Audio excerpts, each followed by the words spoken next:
Hello guys, ഞാൻ ഇന്നൊരു white board ഉണ്ടാക്കണേ കേട്ടോ. എൻ്റെ ഫ്രണ്ട് ഇങ്ങനെ ഉണ്ടാക്കി കാണിച്ചപ്പോൾ ഞാൻ വിചാരിച്ചു എനിക്കൊന്നും ഉണ്ടാക്കണം. ഇതുപോലത്തെ ഒരു കാർഡ്ബോർഡ്, ഇത് ലൈറ്റായിട്ട് ഒരു കാർഡ്ബോർഡ് എടുത്തിട്ട് ഇങ്ങനത്തെ ഒരു ഷീറ്റ് വേണം.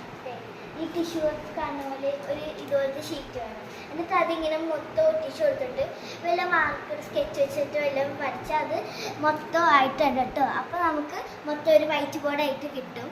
ഞാൻ ഇപ്പം ഇത്രയും ചെയ്തുകൊണ്ടിരിക്കണേന്ന് കേട്ടോ, ഞാൻ ഒട്ടിച്ചുകൊണ്ടിരിക്കണേന്ന്. Okay, thank you. Hello guys, അപ്പം എനിക്ക് ബാക്കി ചെയ്യാൻ ടൈം കിട്ടിയില്ലായിരുന്നു. അപ്പം ഞാൻ ഇത് ഇത്രത്തോളം ചെയ്തിട്ടുണ്ട്. ഇനി ഞാൻ എൻ്റെ പേരൊന്ന് എഴുതി കാണിച്ചു തരാം കേട്ടോ.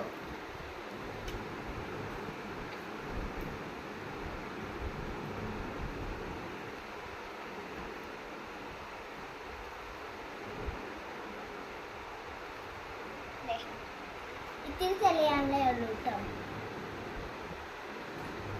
അപ്പം നിങ്ങൾക്ക് ഇഷ്ടമെങ്കിൽ ലൈക്ക് ചെയ്യുക, ഷെയർ ചെയ്യുക, കമൻറ്റ് ചെയ്യുക.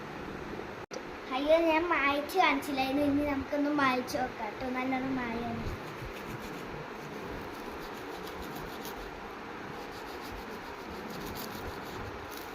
അപ്പം ഞാൻ മായ്ച്ചിട്ടുണ്ട്.